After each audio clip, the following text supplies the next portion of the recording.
She vanished for only 5 minutes, but when she returned, a mask covered her face and a knife gleamed in her hand. In a horrifying frenzy, she began stabbing her. This wasn't random. She had plotted the murder and even flaunted it on TikTok and Instagram. I was wrongfully treated today at work. I was literally physically tapped on a lot of times. My name kept getting called. I was doing a great job.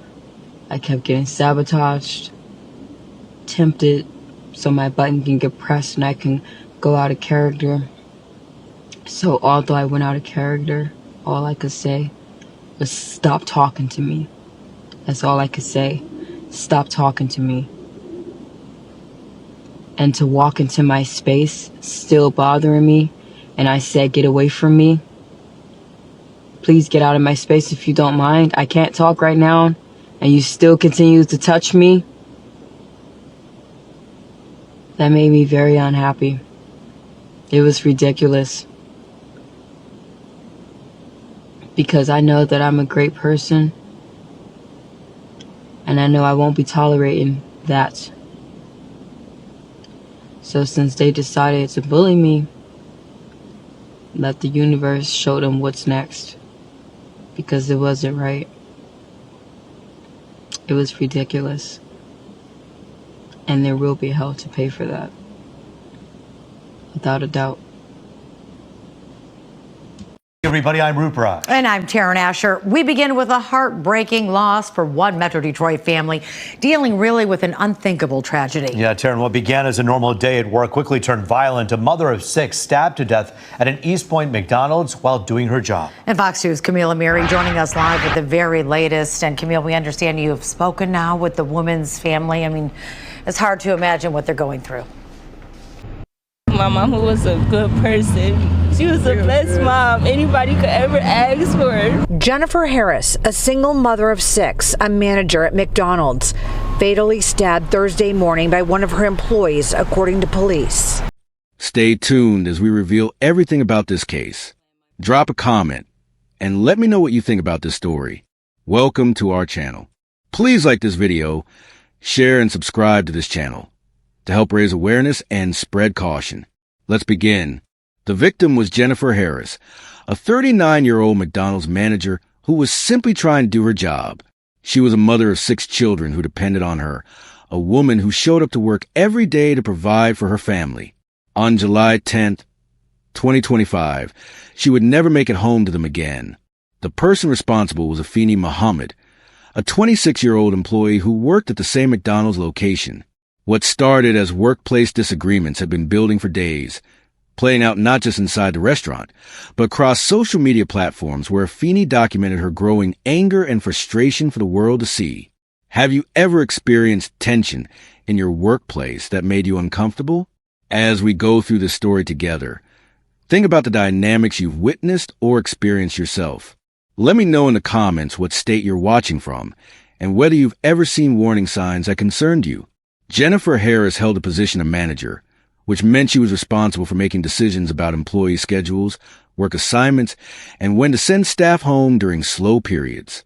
These are standard management duties in the restaurant industry, where labor costs must be carefully controlled and staffing levels adjusted based on customer demand throughout the day.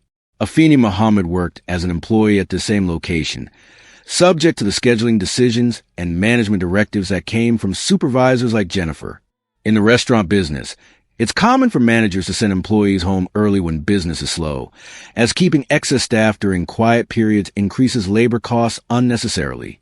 The specific conflict between Jennifer and Afeni began when Afeni was sent home early from work 2 days in a row. From Afeni's perspective, this wasn't just a business decision. It felt personal. She interpreted these scheduling changes as evidence that she was being unfairly targeted by her manager. I got sent home early yesterday. I got sent home early today by the same person. I'm telling you, she's a bully. This shit isn't funny.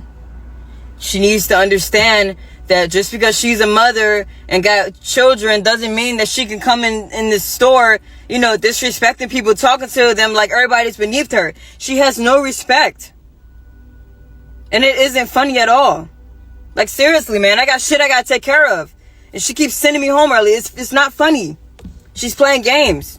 Y'all act like my kids in here. No, we ain't your kids. Respect us. Stop talking to us like that. That shit is crazy. I'm telling you. But to get sent home 2 days in a row, man, and I came in on my off day to make up my time, and she still sends me home early, it's not funny. Somebody will have to do something about that. It's not funny. It's not fair. It isn't funny at all. So, you know, she could keep being a bully if she wants to, but that shit is going to catch up to her. Because it ain't funny at all. It ain't. But Feeney's reaction to being sent home early went beyond typical workplace frustration. Instead of addressing her concerns through proper channels, speaking with Jennifer directly, contacting higher management, or filing a formal complaint, she began to view the situation through the lens of personal persecution. That shit didn't intimidate me at all. I don't give a fuck about her telling me about what the fuck she did. Maybe that's why they always fighting her, to defend themselves. They probably felt like their life was threatened. The fuck out of here with that shit. Feeney's interpretation of events suggests she believed Jennifer was deliberately trying to reduce her hours as a form of workplace bullying. She felt she was being singled out for unfair treatment, creating a narrative where she was a victim of deliberate sabotage by her supervisor. The pattern of being sent home early on consecutive days amplified Feeney's sense of being targeted, rather than seeing it as coincidental business decisions based on customer traffic. She constructed a story where Jennifer was intentionally making her life difficult. This shift in perspective, from professional disagreement to personal vendetta, marked the beginning of an escalation that would ultimately prove fatal. The workplace conflict was real, but Feeney's response to it would soon move far beyond anything that could be considered a normal employment dispute. The stage was set for something much more serious than a typical workplace disagreement. While the workplace tension was building between Afeni Muhammad and Jennifer Harris, Afeni made a decision that would later provide crucial insight into her deteriorating state of mind.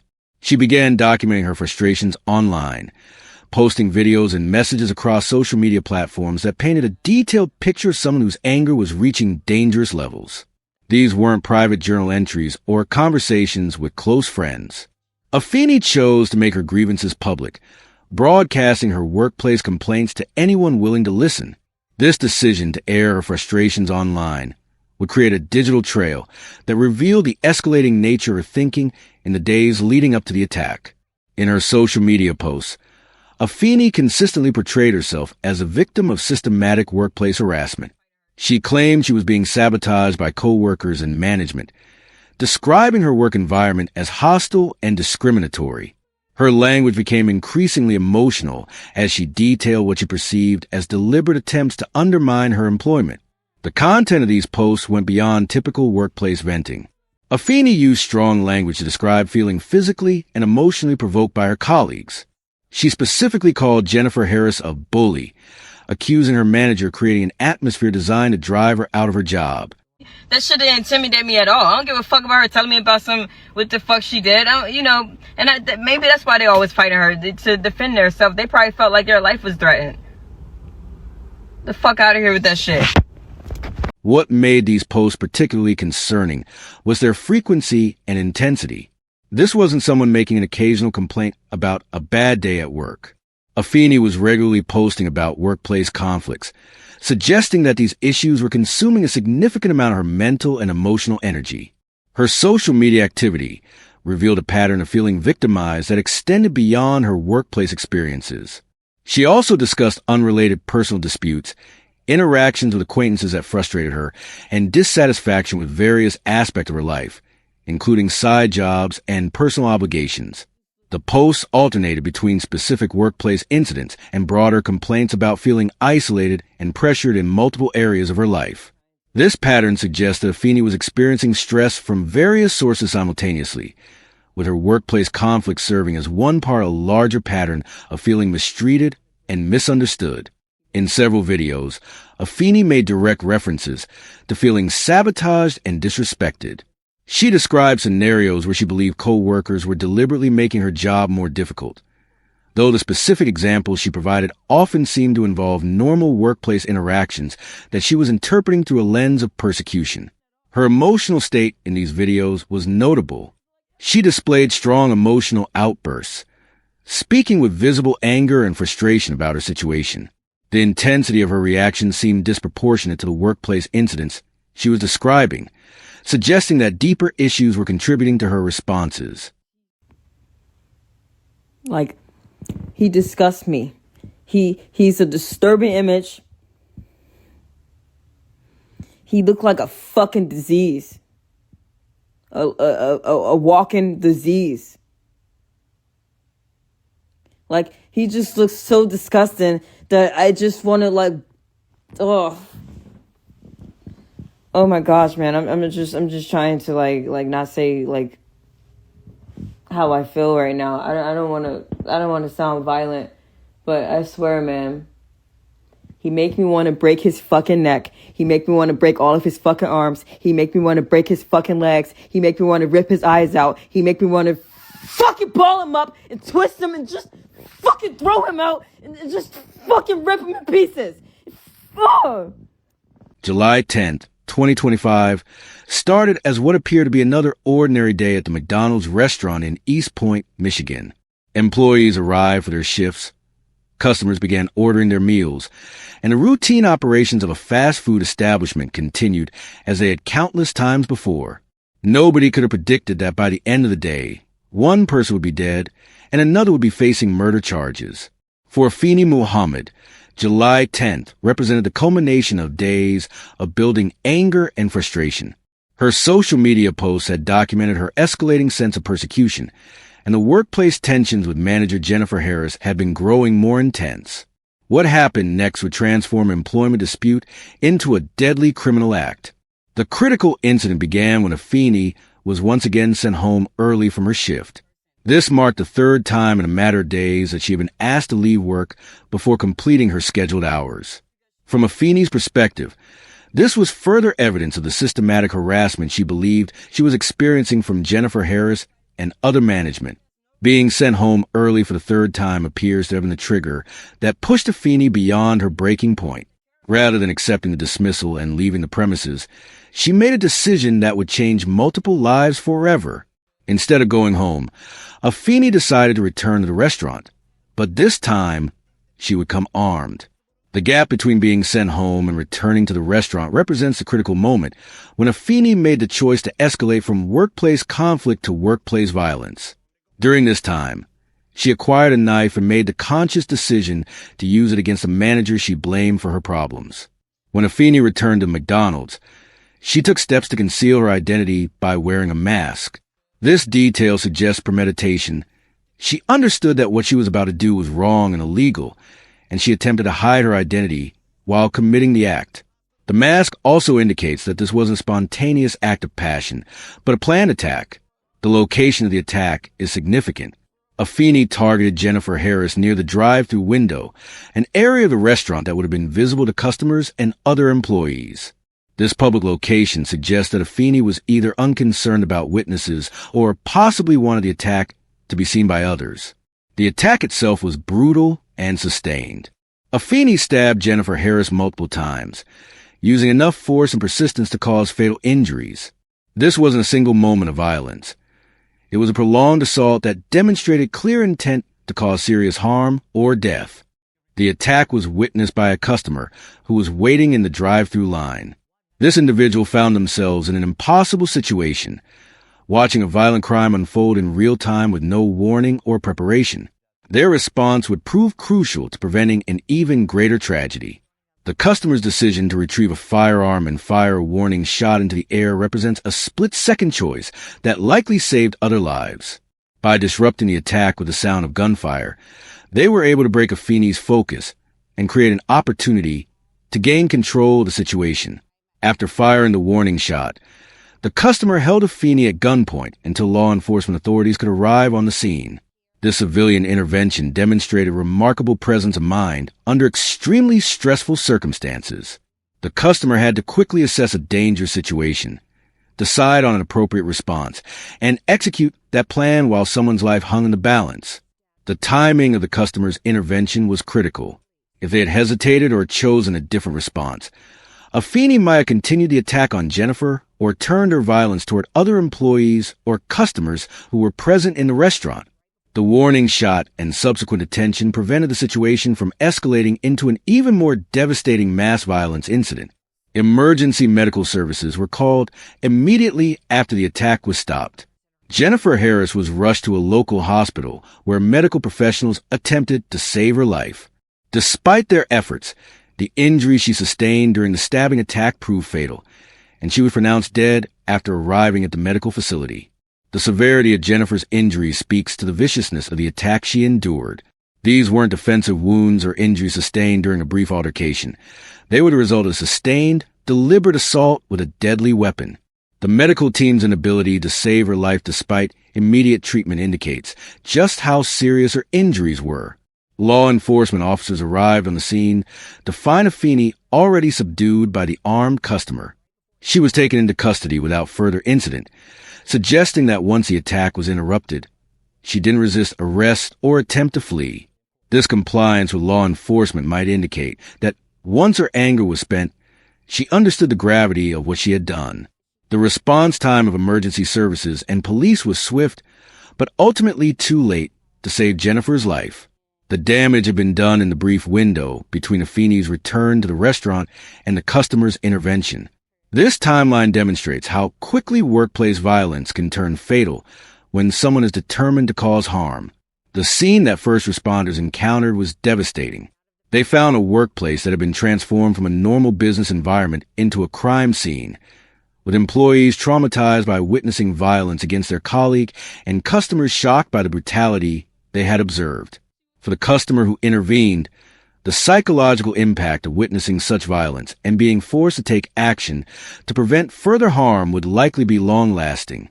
They had been thrust into a life-or-death situation through no fault of their own and had to make decisions that most people never face. The attack on July 10th represents a tragic endpoint of Afeni's escalating workplace grievances. What had begun as complaints about scheduling and workplace treatment had transformed into a premeditated act of deadly violence against the manager she held responsible for her problems. Jennifer Harris died because she made routine management decisions that Afeni interpreted as personal attacks worthy of violent revenge. The death of Jennifer Harris sent shockwaves through the East Point community and beyond, as people struggled to comprehend how a workplace disagreement could escalate to such tragic consequences. Behind the headlines and criminal charges was a devastating human story of a life cut short and a family destroyed by senseless violence. Jennifer Harris was remembered by those who knew her as far more than just a McDonald's manager. She was a dedicated mother of 6 children who depended on her for everything: their housing, food, clothing, and emotional support. At 39 years old, she was in the prime of her life, working hard to provide for her family, while managing the daily challenges of both parenthood and a demanding job. Her role as a manager at McDonald's wasn't just a job. It was how she supported her 6 children. Every decision she made at work, including the scheduling decisions that led to conflict with Afeni Mohammed, was part of her effort to maintain employment and continue providing for her family. She showed up to work every day not just as an employee, but as a mother who knew her children were counting on her. The impact of Jennifer's death on her children cannot be overstated. 6 young people lost their mother in an instant, their lives forever changed by an act of workplace violence that they had nothing to do with. These children went from having a working mother who provided stability and support to being orphaned by a crime that made no sense to anyone who knew Jennifer. Family members and colleagues who spoke about Jennifer after her death consistently described her as a hard-working person who took her responsibilities seriously. She wasn't someone who sought conflict or treated employees unfairly. She was simply doing the management duties that her position required, making the same scheduling decisions that managers make in restaurants across the country every day. I think everybody wants to give, so me and my family and support us.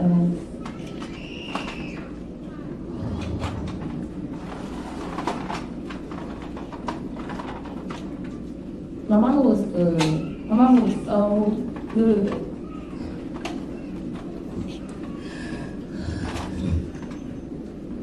It's hard to stand right here and talk about her. This was never a thought. We never got to none of this. Never even discussed that if our what would happen when she was not here with us. I don't even know if my siblings understand what's going on. It's hard to even see them cry. I don't want to break down if I never cry for them because it hurts them. Imagine you show up and I see the ways where the massage that you proud of all of us. It was just scaring this day for not being angry. We're still choosing peace. My mom worked fire at church because they like I said. My mom worked even at been at McDonald's is good for us. She could have. The investigation revealed a pattern of escalating behavior that had preceded the attack, including the social media posts where Feeney had documented her growing anger and sense of persecution. These posts provided investigators with a clear timeline of how her thinking had deteriorated in the days leading up to the violence. Police found that this was not a spontaneous act of violence, but planned attack where Feeney had made specific decisions to arm herself, conceal her identity, and target the manager she blamed for her workplace problems.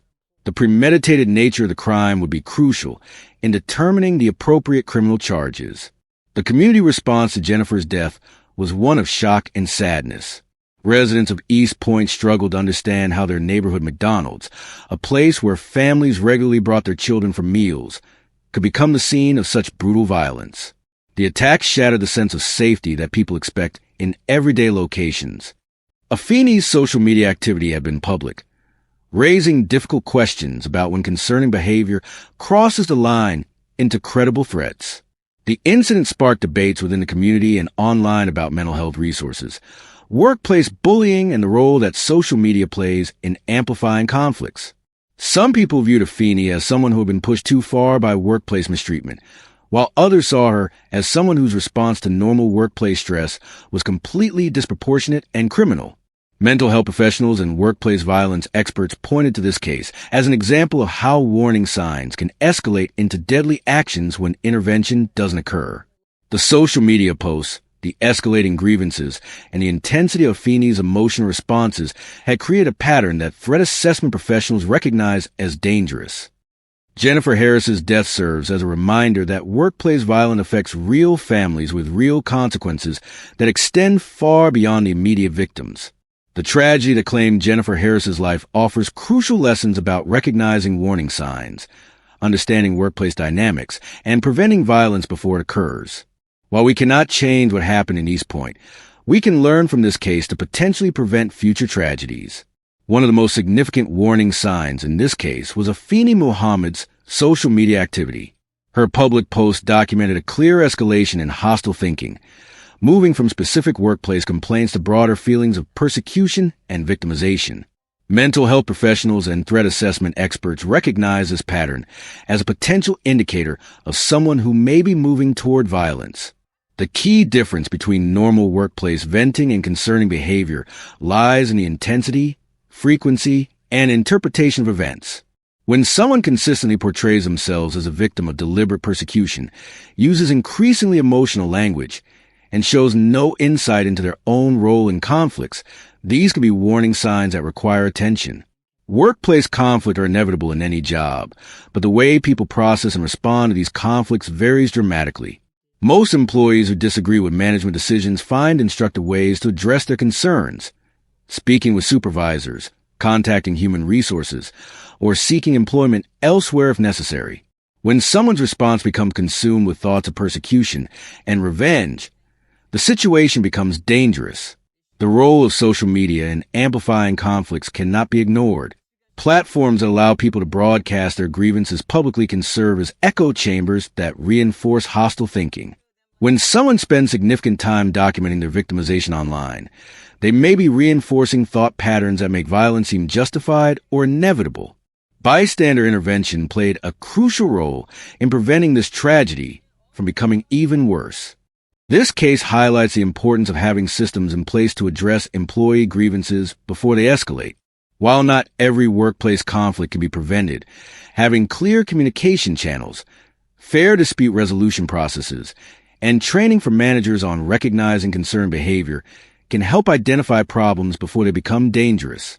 How do you think workplaces can better handle conflicts before they escalate?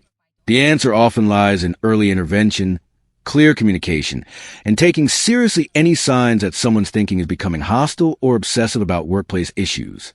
The most important lesson from this tragedy is that workplace violence is preventable when warning signs are recognized and addressed appropriately. The death of Jennifer Harris represents more than just another workplace violence statistic. She was a mother, a provider, and a person whose life had value far beyond her role as a McDonald's manager. Her children lost their mother because someone chose violence over resolution, anger over communication. While we examine the warning signs and systemic failures that contributed to this tragedy, we must never lose sight of the human cost. Jennifer Harris deserved to come home safely from work every day, and her children deserve to grow up with their mother. Share your thoughts below about how workplaces and communities can better protect people like Jennifer. Don't forget to subscribe for more true crime stories that matter. And remember, behind every case are real people whose lives deserve to be remembered with respect and dignity. Thank you for watching True Crime Station.